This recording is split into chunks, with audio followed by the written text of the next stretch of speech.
उदालगुरि जिल्ला Bhairabkund block BPF आदिवासी सेल दाफुंनाय हाबाफारिया रबिबारखालि जालाङो।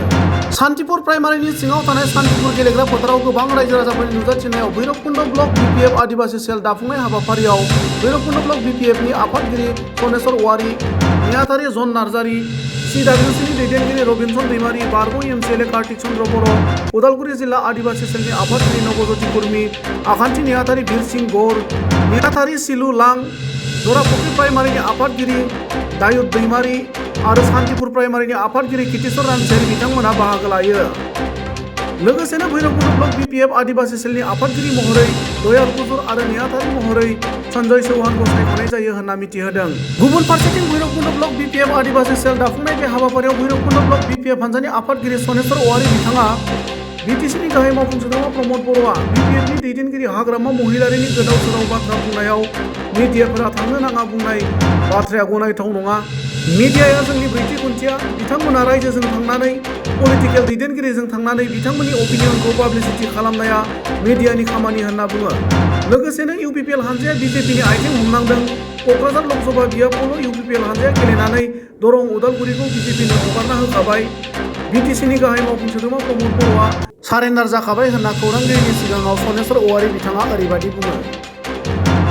दाथ' बे मिडियाफोरखौ सोरबा हाग्रामानि खाथियाव थांनाङा बा BPFनि जाय दैदेनगिरि बिथांमोनखौ लोगो हमनाङा मा होननाया बेथ' एक्सेप्ट जायाखै। दिनै साংबादिकआ साংबादिकनि खामानिखौ मावनो होनांगौ।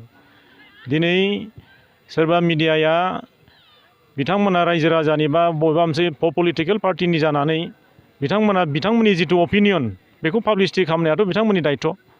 दा बेखौ बिदि बादा होलायनाया थिग जायाखै आरो बिथांमोना इतिमধ্যে सम गोनो गोथो जाखाबाय जे दिनै रायजो राजाफोरा जोंनि BTCनि मोनब्रै जिल्लानि रायजो राजाफोरा दिनै हाजार हाजार दिनै अन्य दलखौ UPPL, BJP, GSPखौ नागारनानै दिनै हाजार हाजार दिनै जयनिं जानायखौ बिथांमोना दिनै गिनाय फैदों आरो बिथांमोना दि नेक्स्टआव 2025 जिथु काउन्सिलनि इलेक्सन जागोन बे इलेक्सनावदि बिथांमोना जेनगोन बेखौ मिथिखानानै बिथांमोना गिनानै बेफोरबायदि बाथ्राखौ बखिनायखौ जों खोनानो मोन्दों। आरो सोरबाया फैबाय थानाय बिसायख'थि 2024नि एप्रिलनि थाखाय साखाफोरा बेसेबांसिम जाना थागोन सार? दा जोंहाथ' CWCआव मोनसे सिद्धान्त जाखाबाय 2025आव जों कुनु नेसनेल पार्टि बा रिजनेल पार्टिजों जों एलायन्स जायालासिनो जों BPF राजखान्थि हान्जाया गावनो जोङो बिजाथि होगोन क'क्राझार आरो दरं उदालगुरियाव। दाथ' जोंथ' बेखौ बुंनांगोन दिनै UPPLआथ' BJPनि आथिं हमनांदों।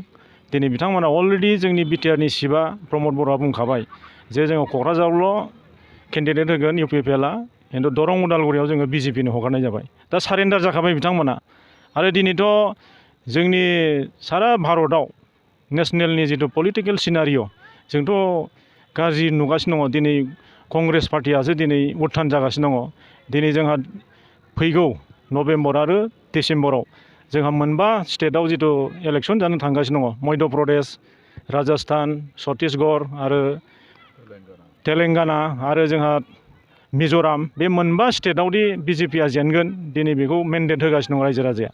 आरो दिनै मेन्डेटखौ मानो होदों? दिनै BJPआ हिन्दुत्वखौ लानानै दिनै राजनिति खालामनायखौ जों नुदों। दिनै हिमाचल प्रदेशआव दिनै 87% दिनै हिन्दु भटार्स दङ, बिथांमोना दिनै मानो रिजेक्ट खालामदों? दिनै कर्नाटकआव 93%आनो दिनै हिन्दु, दिनै बिथांमोना दिनै BJPखौ दिनै मानो रिजेक्ट खालामदों? दा बेनिनो उदाहरन दिनै बिथांमोना मुल्य बृद्धि खालामबाय। दिनै बिथांमोना जायफोरानाखि कररपति आरबपति बिथांमोनखौ फेदेरगासिनो दङ। जोंनि गैयैफोरखौ माइरं सेरबा होनानै बिथांमोना बुरखायगासिनो दं। खिन्थु जोंनि मिड व्यक्ति जायफोरा मिडिल क्लास दिनै गोग्लैसोनानै दङ, जेबो उन्नति खालामनो हायाखै। GST दिनै जाबसिननानै होगासिनो दङ। दा बिदिनो सारा भारतआनो दिनै BJPखौ दिनै प्रतिबाद खालामदों आरो बेखौ फैबाय थानाय 2024आव दिनै रायजो राजाफ्रा रिजाल्ट होनो थांगासिनो दङ।